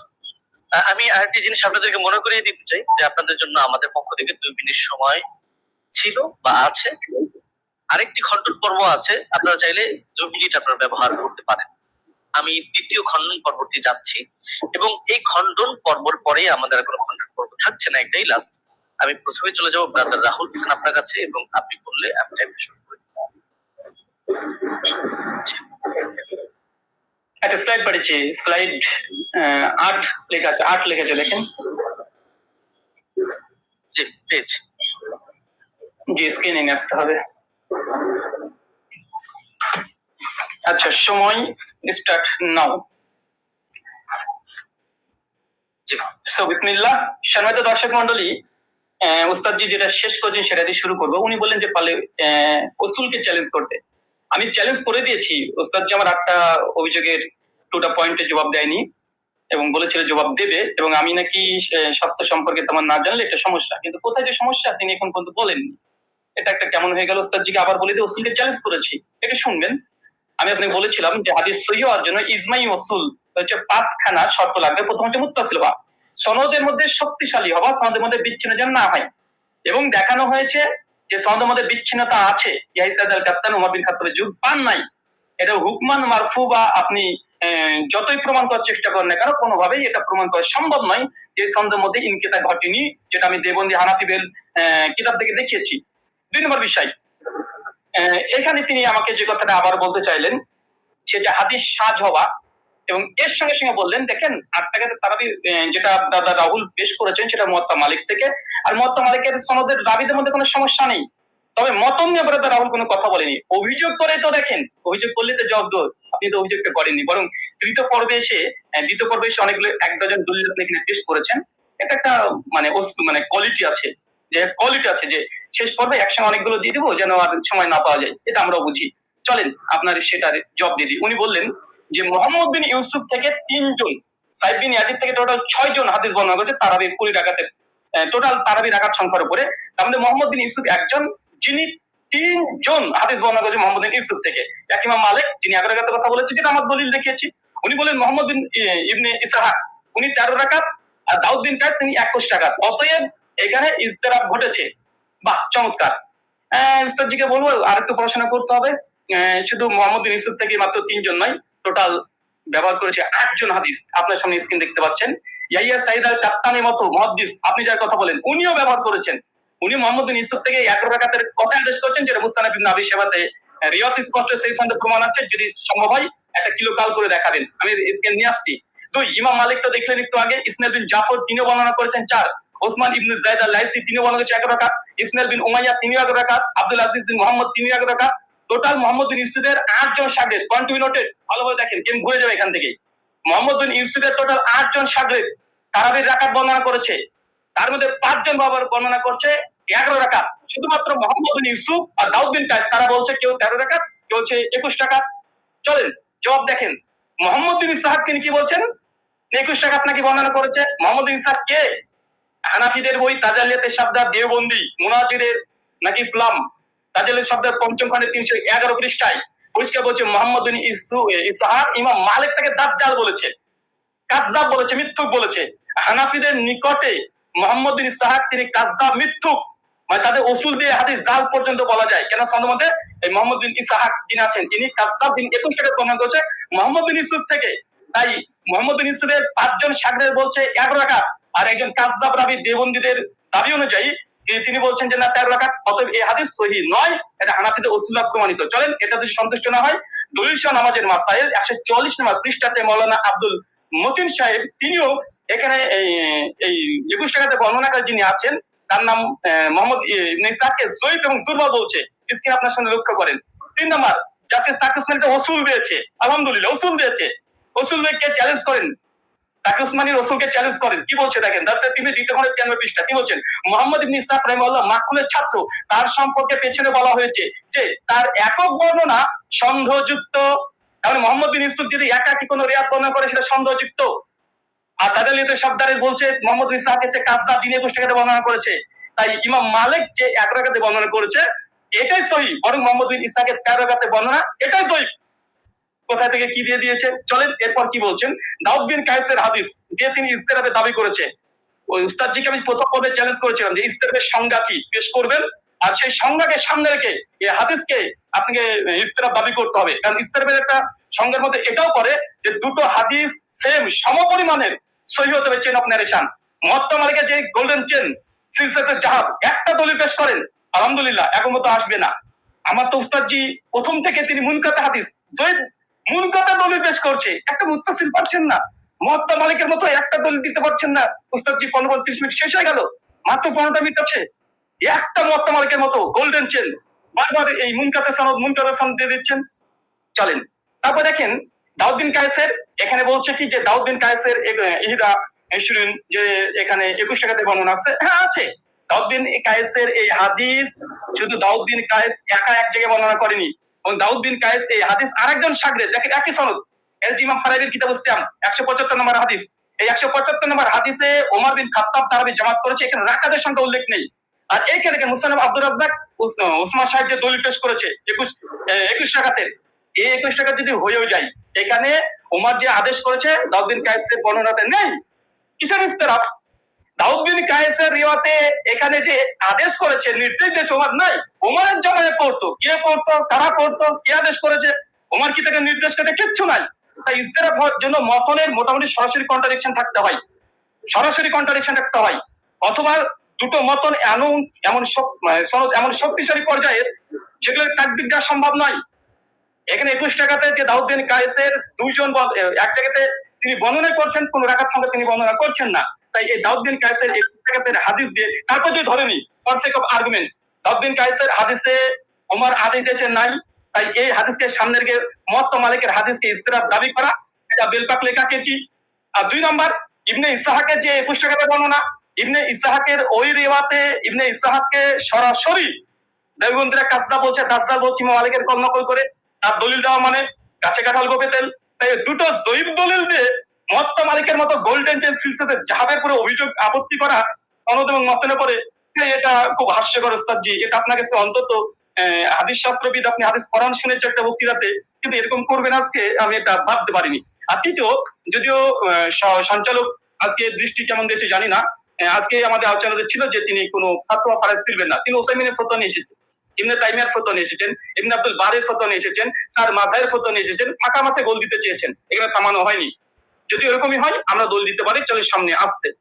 আচ্ছা, তার মানে বোঝা গেল মোহাম্মদ বিন ইসহাকের ওই রেওয়াত 3 জন নাই, ইসলাজি 8 জন, 5 জন বলেছে 11 রাকাত, আর 2 জন বলেছে 13-21, আর দুটো হাদিসই জয়ীফ হানাফি দেওবন্দিদের উসুল অনুযায়ী। তাই ওটা দিয়ে ইস্তেরাব দাবি করা বেলপাকলে কাকে কি এরকম হয়ে যায়।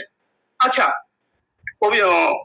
উস্তাদজির অভিযোগ ভিত্তিহীন প্রমাণ হয়ে গেছে। প্রথম কথা 8 টাকাতে তারিখ আলহামদুলিল্লাহ, ওটা না মতনি জয়ীফ না মতন ইস্তেরাব কোনো কিছু নেই। এবং চ্যালেঞ্জ করেছিলাম যে মানে বিগত দিনে 1984 হিজরি পূর্বে দেওবন্দি মাদ্রাসা প্রতিষ্ঠা হওয়ার আগে কোন মুহাদ্দিস হাদিসটাকে ইস্তেরাব দাবি করে বাতিল করেছে, প্রমাণ দিতে পারেনি। 8টা প্রশ্ন ছিল। আচ্ছা, 20 রাকাত ইতিহাস বললেন, দেখেন 20 রাকাতের ইতিহাস, 20 প্রথমে হয়তো 11 রাকাত তারাবির আদেশ করেছিল ওমর বিন খাত্তাব, পরে হয়তো 20 রাকাত করেছে। তারপরে তিনি স্বীকার করে নিয়েছেন অর্ধেক যে ওমর বিন খাত্তাব 11 রাকাতের আদেশ করেছিলেন। আলহামদুলিল্লাহ, অনেকে বলে যে ছিলই না, কোনোদিনই ছিল না। 1984 প্রথম দাবি। দলিল নওয়াজে মাসালে কি বলছে দেখেন, ওমর বিন খাত্তাব 11 রাকাত তারাবির আদেশ করেছে, পরবর্তী সময় মানুষেরা 20 রাকাত করেছে, উমরের আদেশে পড়েছে, দেখাতে পারবে না ইনশাআল্লাহ। দেখা দলিল নামাজের মাসালেও তো আছে, ইমাম বাইহাকির ওই কলটা নকল করেছে যেটা উস্তাদজি ওমর বিন খাত্তাব 11 রাকাতের আদেশ করেছিলেন, কিন্তু পরবর্তী সময়ে কিরাত ভারী হওয়ার কারণে তার রাকাত সংখ্যাকে বাড়িয়ে দিলেন, কিরাতকে কমিয়ে দিলেন। তো মানুষজন, জনগণ তারা উমরের আদেশে নয়, কে বা তারা 20 রাকাত চালু করেছিল উমরের জামানায়, কিন্তু উমরের আদেশে নাই। উমরের আদেশে কত রাকাত? বর্তমানে 11 রাকাত, স্পষ্ট প্রমাণ। এখানে দেখেন মালিকি মাযহাবের ইমাম হাবিব মালিকি দলিল নামাজের মাসাল থেকে দেখাচ্ছে যেন একটু পুষ্টিকর বেশি হয় তথ্যগুলো। কি বলছে দেখেন, যে প্রথমে 11 রাকাতই ছিল, মানে উমরের আদেশ 11 রাকাতই ছিল, কিন্তু তারা কিরাত লম্বা করতেন, ফলে ভারী ঠেকতো। পরে তারা রাকাত সংখ্যা বাড়ালেন, মানে উমরের আদেশে নয়, জনগণ এমনি বাড়িয়েছে, রাকাত বাড়িয়ে দিয়েছে, কিরাত ছোট করে দিয়েছে, তাই ওটা বাতিল। তিনি বললেন যে ইমাম মালিক ছাড়া নাকি কেউ করেনি। এটা আপনি দেখেন যে ইমাম মালিক ছাড়া কতজন করেছে। ইমাম মালিক ছাড়া টোটাল 7 জন বর্ণনা করেছে। এখানে আমাদের স্ক্রিনে আপনারা দেখতে পাচ্ছেন। ওই দাবিটা ওসমান সাহেবের একটু হাদিসের মতন সম্পর্কে অজ্ঞতাই আছে বলবো। যদি মানে মনে করেন যে না আমি একটু বাড়াবাড়ি করলাম, তো কিছু করার নেই, একটু বলতে হবে। আচ্ছা এখানে দেখেন, আচ্ছা ইমাম মালিক 1 রাকাত গ্রহণ করেনি, এটা খুব জোর দিয়েছে, যদি আজকে বিষয়ের সঙ্গে সম্পৃক্ত না। আজকের বিষয় ওমর কত রাকাত তারাবির আদেশ করেছে। উস্তাদজি মুনকাতে দলিল দিয়েছে, মুত্তাসিল দিতে পারেন, আলহামদুলিল্লাহ। আমরা এখন chain of narration golden chain দিয়েছি। আচ্ছা ইমাম মালিক 1 রাকাতের আদেশ করেনি, চলেন দেখেন এটা কিতাব সালাতুত তাহাজ্জুদ, এটা আব্দুল হক আন্দলুসি রাহিমাহুল্লাহর গ্রন্থ।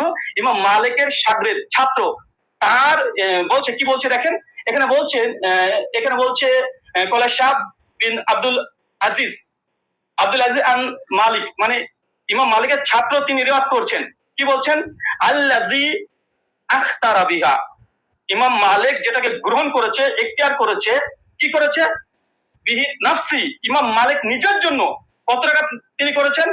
তারপর তিনি বলছেন দেখেন, ফি কিয়ামে রমাজান হুয়াল লাযী জামা, ইমাম মালিক উমর বিন খাত্তাব যা করে জমা করেছে, উমর বিন খাত্তাব, সেটা হচ্ছে ইহিদা আশারাতা রাকাতান ওয়া হুয়া সালাতে রাসূলুল্লাহ সাল্লাল্লাহু আলাইহি ওয়াসাল্লাম। এখানে ইমাম মালিকের কথা নকল করছে স্বয়ং ইমাম মালিকের ছাত্র।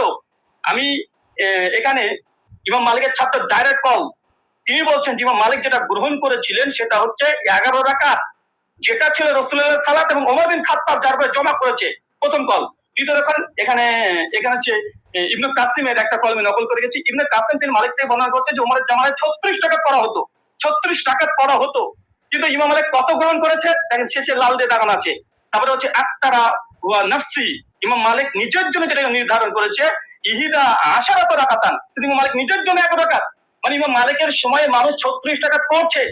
কিন্তু ইমাম মালিককে যখন সরকার যখন চিঠি পাঠায়, এই ঘটনা বর্ণনা আছে অনেক জায়গাতেই, তারপরে তাকে যখন বললো যে নামাজের সঙ্গে কি কমিয়ে দেবো, সেই সময় মালিক বলছে তারা পড়তে থাক, কিন্তু আমি নিজের জন্য ফিনাফসি, আমার জন্য ইহিদা আশারাত রাকাতান, আমি 11 রাকাতকে আমি নিজের জন্য গ্রহণ করলাম। মানুষ কি বলছে দেখার দরকার নেই, এবং মালিককে কথা মেনে নেন। আচ্ছা এরপরে দেখেন, আচ্ছা বদরুদ্দিন আইনি হানাফি, তিনিও উমদাতুল কারি শারহ সহিহ বুখারীতে 102 নম্বরে তিনি এই কথা স্বীকার করে নিয়েছেন যে ইমাম মালিক তিনি তার নিজের জন্য 1 রাকাতকে তিনি পছন্দ করেছিলেন। আর জামানে কে কত পড়েছিল দেখার দরকার নেই, কারণ আমাদের আজকের আলোচ্য বিষয় এটা নয় যে কার জামানে কত রাকাত পড়েছে, যদি ওটা নিয়ে ডিবেট করতে হয় আসেন পরে একটা সেশন রাখেন, অন্যদিন একটা সময় দেন, আবার আসবো, এটাও প্রমাণ করবেন ইনশাআল্লাহ। ওমর বিন খাত্তাব জামানাতে 8 টাকা তারাবিহ হতো। আজকের আলোচ্য বিষয় ওসমান সাহেব ভুলে গেলে হবে না, ওমর বিন খাত্তাব কত রাকাত তারাবির আদেশ করেছেন, ওমরের জামানায় কে বা কারা কত পড়তো, কোন ইমাম কত রাকাতের ফতোয়া দিয়েছে, কে কি বলেছে, এটা নয়, হাদিস শাস্ত্রের আলোকে ওমর বিন খাত্তাব কত রাকাত আদেশ করেছে। মুওয়াত্তা মালিকের স্পষ্ট হাদিস 11 রাকাত। আপনি ইসতিরাবের দাবি করেছিলেন, দুমড়ে মুচড়ে গেছে, আলহামদুলিল্লাহ। বরং আপনি যে দলিল দিয়েছেন সবগুলো মুনকাতে হাদিসই পেশ করেছেন, এবং আপনাকে যে চ্যালেঞ্জ গুলো করা হয়েছিল, আপনাকে যে চ্যালেঞ্জ গুলো করেছিলাম, সেই চ্যালেঞ্জের জবাব এখন পর্যন্ত আসেনি। যে ইহাই সাইলাল কাপ্তানের যে বর্ণনা পেশ করেছেন, কাকে আদেশ করেছে হাদিস উল্লেখ নাই। মুওয়াত্তা মালিকের হাদিস দেখেন, দুটো হাদিসকে সম্মানিত দর্শক মণ্ডলী মাইন্ড খুলে রাখেন, ফ্রেশ রাখেন, এক গ্লাস পানি খান, তারপর আলোচনা শোনেন। উনি উমারের 20 টাকা তার আদেশ যে দলিল দিয়েছে, মুনকাতে সনদ ছন্দ বিচ্ছিন্নতা আছে, কাকে উমার আদেশ দিয়েছে সে কথা হাদিসের মধ্যে উল্লেখ নেই। আচ্ছা, আর ওমর বিন খাত্তাব মুওয়াত্তা মালিকের সবকিছু মজুদ আছে, আলহামদুলিল্লাহ। তারপরেও দেখেন কোন হাদিসটা বেশি মজবুত এবং কোনটা শক্তিশালী, কোনটা, চলেন। আচ্ছা উনি বলছেন অধিকাংশ ওলামারা তো ইমাম তিরমিজি নকল করলেন যে অধিকাংশ আহলে ইলম তারা কত রাকাত পড়েছে, তারা 20 রাকাতের কথা বলেছে। দেখেন ইমাম তাবারি কথা নিয়ে নেন তাহলে, ইমাম তিরমিজির পাল্টা যে তাবারি কল দিয়ে তিনি কি বলছেন, তিনি পরিষ্কার বলছে, ইমাম তাবারি কথা আছে, কাসরি মিনাল আহলিল ইলম, অধিকাংশ ওলামারা, আহলে ইলমরা, মূর্খরা নয়, আহলে ইলমরা কি করেছে, ইহিদা আশরাতা রাকাত, তারা 11 রাকাতকে পছন্দ করেছে। 11 রাকাত, এটা ইমাম কুরতুবীর কল মজুদ আছে। তো এরকম ফতোয়া যদি দিতে চাই, এবং আপনিও দিবেন আমিও দেবো। আজকে টপিক এটা নয় যে কোন হুজুরে কত ফতোয়া দিয়েছে, সনগণ কত পড়তো, লোকজন কত পড়তো। আজকের আলোচনা উমার কত রাকাতের আদেশ করেছে। চলেন এখানে তিনি কয়েকটা দলিল এখানে 20 টাকাতে আবার দেওয়ার চেষ্টা করেছে, আমরা সেখানে দেখাবো। বরং আমি বলবো আচ্ছা 20 টাকাতে তিনি হাদিস, আরো তিনি ঝটঝট করে 6খানা হাদিস দিয়ে ফেলেছেন, আমাদের 4টে মুরসাল। আমি সনদ দেখেন, পুরো ঠিক হানাফিকে ইসকের মধ্যে রেখে দিয়েছে এখন এই মুহূর্তে। সাইদ বিন ইয়াজিদ থেকে আবু জুয়াবের হাদিস জাইফ, আবু জুয়াবের হাদিস জাইফ। চলেন এক ঝলক দেখে দেবো শুধু। কারণ এখানে আসলামী আছে, ইব্রাহিম বিন মুহাম্মদ বিন আবি ইয়াহিয়া আসলামী, তিনি পঞ্চম স্তরের মুদাল্লিস রাবী। এবং কে জেব বলেছে এ রাবীকে স্বয়ং ইয়াহিয়া ইবনে মাইন হানাফি বলে দাবি করা হয়। তিনি স্বয়ং তাকে কাযযাব বলেছেন। লাইসা বিসিকাতিন, তিনি সিকা নয়, কাযযাব, তিনি মিথ্যুক। মিথ্যুক রাবী দলিল দিয়েছে মুস্তাজি, হতাশ হয়েছি আলী সালাম সাহেব। 2 নম্বর আবুল আলিয়ার যে বর্ণনা পেশ করেছে, আবুল আলিয়ার বর্ণনা আবু জাফর রাজি জয়ীফ রাবী। কে বলেছে দেখেন এখানে নাজমুর রায় তাবিজ জাইলে কি বলছে, বলছে আবু জাফর মুতাকাল্লিম ফি, তিনি বিতর্কিত রাবী। বলে আলী ইবনুল মাদিনী, তিনি অনেক মানে ইস্তেরাব করতেন। বলে আহমেদ লাইসাবি কইন, ইমাম আহমেদ বিন হাম্বল বলছে এই আবু জাফর রাজি ইনি হচ্ছেন শক্তিশালী নয়। বলে আবু জুরা রাজি ইয়াহমিন কাসিরাত অধিকাংশ ভুল করতেন। হাফেজ জাইলাই হানাফি, তিনি বলছেন আবুল আলিয়ার হাদিসের যে রাবী আবু জাফর, ইনি জয়ীফ রাবী, মুতাকাল্লিম ফি, বিতর্কিত রাবী। বিতর্কিত রাবী দলিল দিচ্ছেন মুয়াত্তা মালিকের সামনে। অবাক অবাক। দেখেন ইমাম আহমেদ বলছে মুস্তারিবুল হাদিস আবু জাফর রাজিকে। পঞ্চম আচ্ছা, এবং তিনি ইয়াজিদ বিন রোমানের হাদিসটাকে তিনি আবার পেশ করলেন মতন পরপর 3টা হাদিস, 3টা হাদিসকে ইরসাল বলছে। এক পৃষ্ঠাতে হানাফিদের 3টা হাদিস জয়ীফ। আর এটা আসর সুনানে স্পষ্ট এখানে লিখে দেওয়া হয়েছে। আচ্ছা, এখানে চতুর্থ বিষয় দেখেন, উনি বারবার ইয়াহিয়া সাইদ আনসারী হাদিসটাকে উনি বলছেন যে এটা যদিও মুরসাল উমরের জামানায় পায়নি। আমি এখানে 2 মিনিট নেব যেটা পাওয়ার কথা। জি অবশ্যই, আপনি 2 মিনিট দিবেন। জি আচ্ছা, উস্তাদ জি শোনেন এবং শ্রোতা মন্ডলী শোনেন, উনি যে দলিলটাকে মজবুত দলিল বানিয়েছেন যে ইয়াই বিন সাইদ আল আনসারী এই হাদিস দেখেন। ইমাম হাজম রাহিমাহুল্লাহ তিনি বলছেন যে ইয়াই সাইদ আল আনসারী তিনি মৃত্যুবরণ করেছে ওমর বিন খাত্তাবের 25 বছর পরে। উস্তাদজি কি দিয়ে মানুষকে মানে এইভাবে যদি রিজাল্ট শাস্ত্র নিয়ে যদি আলোচনা করতে আসেন, মানুষ তো হতাশ হবে, হতাশের বাড়িতে ফিরবে। যেমন একজন হাদিস বর্ণনা করলেন যে ওমর বিন খাত্তাবের জামানায় পালক পেল না, এখন তো এটা প্রমাণই করতে পারলেন না সাল থেকে মুত্তাসিল, এখন পর্যন্ত প্রমাণ করতে পারলেন না। এটা আপনার জন্য আমি এবং উনি বললেন যে ওসুলকে নাকি চ্যালেঞ্জ করিনি, ওসুলকে চ্যালেঞ্জ করেছি। 2-4টে মুস্তালাহুল হাদিস মানে এই গোটা আলোচনার সারমর্ম এটাই হয়ে যাচ্ছে যে এখন মুরসাল হাদিস দলিল কি দলিল না, মুরসাল হাদিস দলিল কি দলিল না। আরে যদি তর্কের ক্ষেত্রে ধরে নি মুরসাল হাদিস দলিল, মোত্তা মালিকের মতো গোল্ডেন চেনের সঙ্গে টেক্কা দিতে পারে? ধরেও নি ফর সেক অফ আর্গুমেন্ট, কোথায় কি আর কোথায় কি কেউ ধরেও নি। তারপরে দেখেন এখানে আরেকটা উনি বললেন যে ওমরের জামানাতে পড়ার কথা। যদি ওমরের জামানার কথা হয় আমরা তো দলিল দিয়ে দিতে পারবো যে ওমরের জামানাতে সাহাবীরা ইয়াহিয়া সাইদ আল কাত্তানির মতো সাহাবীরা তিনিও 11 রাকাত তারাবি পড়েছেন। এই মর্মে অনেকগুলো দলিল আমরা দেখে দিতে পারবো। আমি এক ঝলক শুধু দেখে দেবো, তিনি যেহেতু অনেক সাহাবীদের কথাও তিনি দলিল হিসেবে নিয়ে এসেছেন যে তারা কোন কোন জামানায় তারা পড়তো। আচ্ছা চলেন।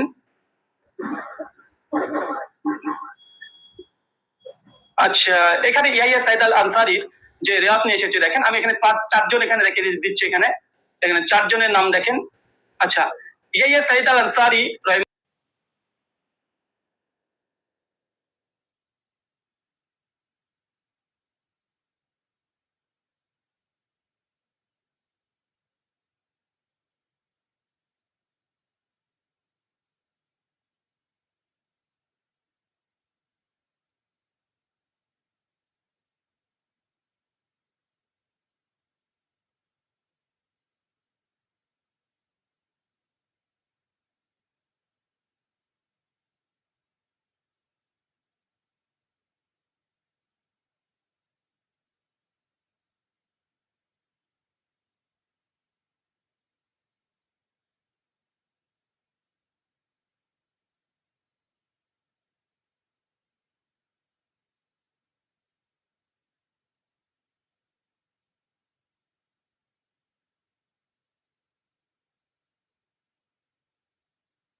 এই বক্তব্যটা বলেছেন যে রুয়ান ওমর, ওমর থেকে বর্ণিত হয়েছে 20 রাকাতের কথা, এই প্রসঙ্গে এনেছি। আপনি কথা না বুঝেই সেই লিখিত ফরম্যাটে ফুলফিল করতে গেলে এটা ভুল করবেন, শুধু আবেগী কথা দিয়ে তো হবে না। আর শুধু জুবায়ের আলী সাই, নাসিরউদ্দিন আলবানী রাহিমাহুল্লাহ, ওনাদের শুধু হাওয়ালাগুলো থেকেই ওই কপি পেস্ট করে আপনি একটা ফরম্যাট সাজিয়ে রাখলে সব কথা ফুলফিল করতে পারবেন না। এখন আপনি বারবার বলছেন যে আপনি একটা সনদ দেখান যেটা ইনতেতা নাই। আরে ভাই, আপনি তো উসুলের আলোকে কথায় আসবেন। আপনি তো, আমি যে উসুলগুলো শুনলাম ইতিমধ্যে 8-10টা উসুল শোনানো হয়ে গেছে, আপনি উসুলের কোনো ধার ধারছেন না। আপনি মুরসাল নিয়ে শুধু মুকদ্দিমায়ে মুসলিম থেকে একটা হাওয়ালা দিয়ে দিলেন, ব্যাস শেষ। যেন মুরসাল নিয়ে পৃথিবীতে আর কেউ কখনো কিছু বলেই নেই। তো যাই হোক, আমি এগুলোতে আসবো। আমি প্রথম শুরু করি, আপনি দাউদ বিন কায়েসের যেই বক্তব্যটা দিলেন যে দাউদ বিন কায়েসের এই বক্তব্যের মধ্যে এখানে আদেশের কোনো কথা নেই। আসলে আপনি আরবি কতটুকু পারেন আমি জানি না, আপনি আরবি মতনগুলো পড়েননি, আজকে ইচ্ছাকৃত কিনা আমি জানি না, যে মতনের ভুল থেকে বাঁচার জন্য কিনা, হতে পারে, বলে হতে পারে, অন্য ভুল থাকতে পারে, সময় বচনের ব্যাপারে হতে পারে।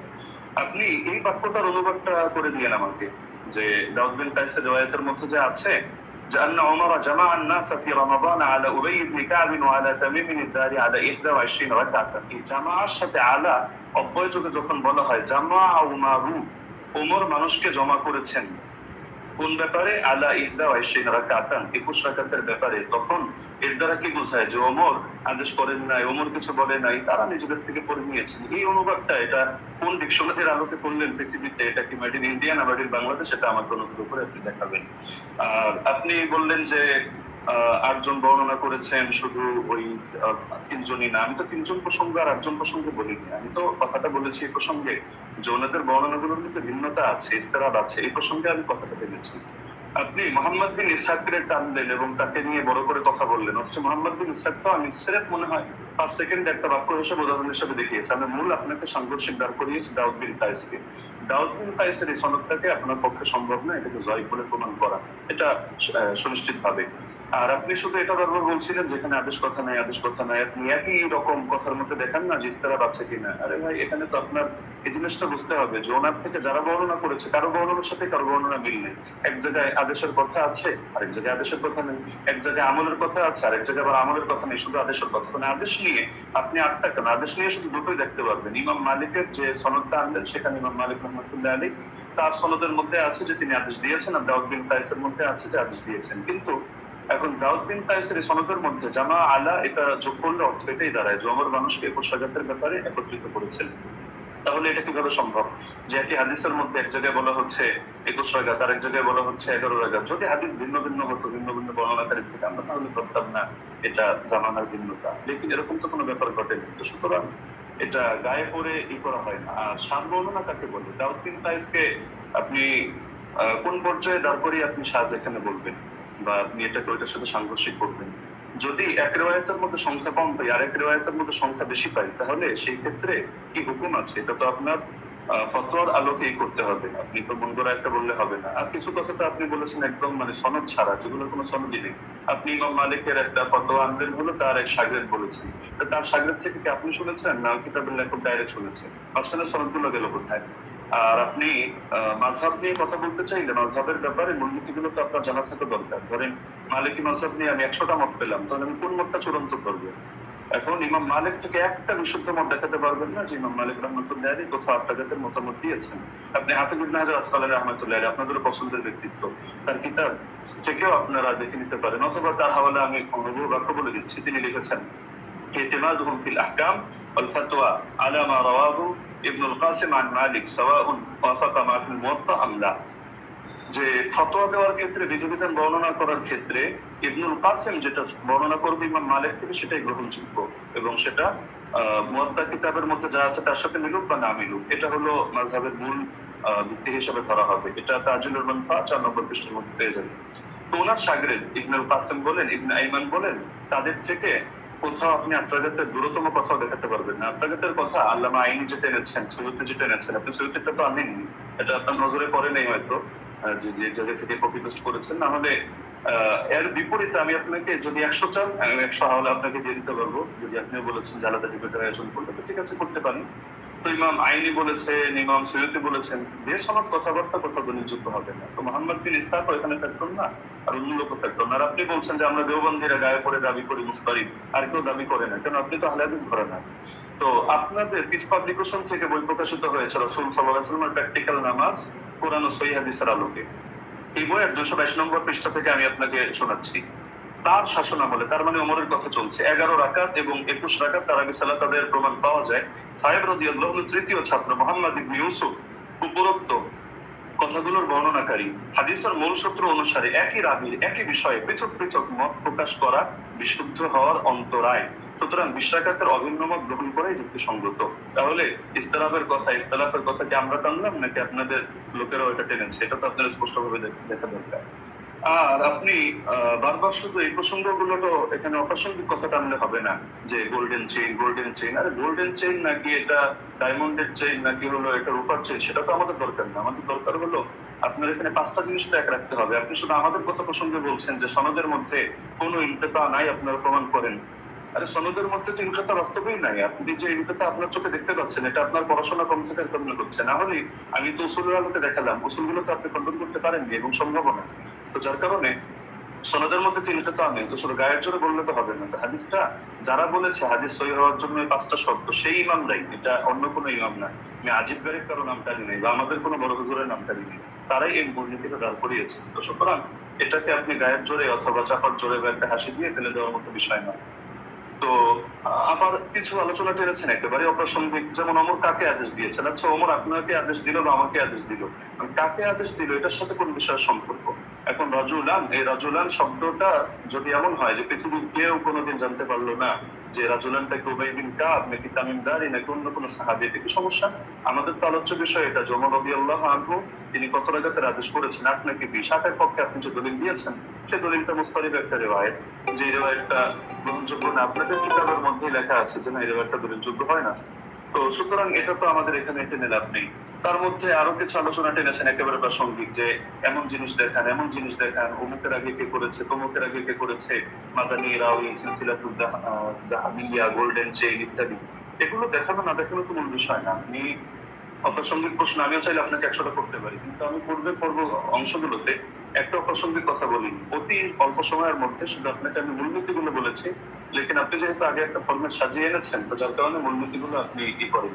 এই যে আবু জাফরকে নিয়ে আপনি মাঝখান থেকে কথা প্রসঙ্গে টেনেছেন, যদি আমি এগুলো মধ্যলিন দেইনি। আরো মজার বিষয় হলো আপনি এমন কিছু খণ্ডন করে দিয়েছেন যেটা আমি বলিই নাই। আবার আমি যেটা বলেছি এমন অধিকাংশ পয়েন্ট দিয়েছেন বাদ দিয়ে কয়েকটা রিওয়ায়াত বললেন যে আপনি এটা বলেছেন আমি হতাশ, অথচ এটার জবাব এটা, অথচ সেটা আমি বলিনি। তো মাঝখানে আবু জাফরকে টেনে এনেও আপনি দাঁড় করিয়ে দিলেন যে আবু জাফর এটা সর্বসম্মতিক্রমে যাই, কিছু কারণও টানলেন, অথচ আবু জাফর মুখতালাফ ফি যায়েদ না। যদিও এটা মূল আলোচনা, প্রসঙ্গিক ভাবে বলছি, মুখতালাফ ফি যায়েদ না, তাকে নিয়ে ইখতিলাফ হওয়া ভিন্ন জিনিস আর চূড়ান্ত ভাবে যায়েদ হিসেবে স্বীকৃত হওয়া ভিন্ন জিনিস। আপনি যে মত টানলেন এই মতের মধ্যেও তো আপনি মিস্টেক করেছেন। দেখা যাচ্ছে আলবানী রাহিমাহুল্লাহ এক্ষেত্রে এই কাজটা করেছেন, সদুকুন এই শব্দটা বাদ দিয়ে পরবর্তী যে কথাটা তিনি ভুল করেন ইত্যাদি, তার একটা সমস্যা, এই কথাটা টেনেছেন। তো সদুকুন হুকুমটা বাদ দিয়ে দিয়েছেন। অথচ আবু জাফরকে নিয়ে যদি দেখেন, ইয়াহইয়া ইবনে মাইন সিফা বলেছেন, ইবনু আবি মারিয়াম বলেছেন তার হাদিস লেখা যাবে, সমস্যা নেই। ইবনুল মাদিনী বলেছেন সে আমাদের দৃষ্টিতে সিফা, ইবনু আম্বার মাউসিলি বলেছেন সিফা, আবু হাতিম বলেছেন সিফা, সাদুক সালিহুল হাদিস, জাকারিয়া সাজি বলেছেন সাদুকুন লাইসা বিমুতকিনিন, ইবনু আদি বলেছেন লাহু আহাদিসু সালিহা ওয়া ক্বাদ রাওয়া আনহু الناس واحاديثها عامتها مستقيمه وارجو انه لا باس به। ইবনু সাদ বলেছেন কানা সিকা, হাকিম বলেছেন সিকা, ইবনু আব্দুল বার বলেছেন ওয়াইনদাহুম সিকা আলিমুন বিতাফসিরুল কোরআন। এগুলো আরো দেখতে পারেন আপনি তাহযিবুত তাহযিব 10 নম্বর খণ্ড 62 নম্বর পৃষ্ঠা। তো আবার তার থেকে কি কি দুর্বল বর্ণনা, এগুলো আলাদা লিস্ট আপনি পাবেন হাফেজ ইবনে আদির কিতাবের মধ্যে, আল কামিল, যেটা 5 নম্বর খণ্ড 255 পৃষ্ঠা। সেখানে দেখবেন এই তারাবি সংক্রান্ত একটা তিনি টানেননি। তো বারবার আপনি মুরসাল মুরসালি গায়ের জোরে মুরসাল সাব্যস্ত করে দিয়েই কথা তো শেষ না। আমরা যে মূলনীতিগুলো বললাম, আরে এটাও আমরা দেখালাম যে সনদ কোথাও সহি না হওয়ার পরও সেই ক্ষেত্রে আপনার হুকুম আরোপ করে দেওয়া হয় যে এই জিনিসটা যেহেতু উম্মতের ব্যাপক আমলের মধ্যে আছে, কখনো কখনো সেটাকে আমলযোগ্য বানিয়ে দেওয়া হয়। এটা মানে ইমামদের সর্বসম্মত একটা উসুল, যদি আমরা এগুলোকে কোনোটাকে মূল ধরি নেই। আপনি তো এখানে বলতে চাচ্ছেন, আপনার মূল কথাই এটা, ইয়াহইয়া বিন সাঈদ হয়তো কোনো আলতু ফালতু রাওয়ী থেকে এনেছেন এবং এই হাদিসের মধ্যে একটা দুর্বলতা তৈরি হয়েছে, অথচ প্রথম ধাপের মূলনীতিগুলোর মধ্যে আমরা যা বলেছি এখানে আপনার কথাগুলো খণ্ডন হয়ে যায়। পাশাপাশি সেই জামানার আমলগুলোকে আপনি যেভাবে উড়িয়ে দিচ্ছেন, যে যার যেভাবে মনে হচ্ছে আমল করেছে, লেকিন এই জায়গায় ওমর রাদিয়াল্লাহু আনহু আদেশ হয়তো ছিল না। আপনি খেলাফতের জামানা দেখেন নাই, নরেন্দ্র মোদীর জামানা দেখেছেন, এই হিসাবে আপনার এমন মনে হতে পারে যেখানে সাহাবীরা বলছেন যে সাহাবীরা আমল করতেন, কানু ইয়াকুমুন অথবা কুননা নাকুমু, আমরা আমল করতাম। তো তারা সকলে আমল করতেন আর খলিফা এখানে কিছু জানতো না, কিন্তু কোন বাড়িতে কি হচ্ছে না হচ্ছে এরকম সূক্ষ্মাতি সূক্ষ্ম অনেক বিষয় পর্যন্ত খলিফা জেনে যাচ্ছে। এটা তো অদ্ভুত ব্যাপার। খেলাফতের জামানার ব্যাপারেও যে বেদাত ওমরের জামানায় চলছে, যে ওমর একেবারে হুদাইবিয়ার সন্ধি হলো যে গাছের নিচে সেই গাছ কেটে দিয়ে আসছে, হাজরে আসর চুমু খাওয়ার সময় পর্যন্ত ক্লিয়ার ভাবে বলছে যে আমি এই আকীদা পোষণ করি না তুমি কারো ক্ষতি করতে পারো, উপকার করতে পারো, বরং আমি এজন্য করছি তোমার গায়ে চুমু খাচ্ছি যে আল্লাহ রাসূল সাল্লাল্লাহু আলাইহি ওয়াসাল্লাম চুমু খেয়েছেন এই কারণে। তো আপনি যে কথাগুলো বললেন, একটা নতুন কথা আসলে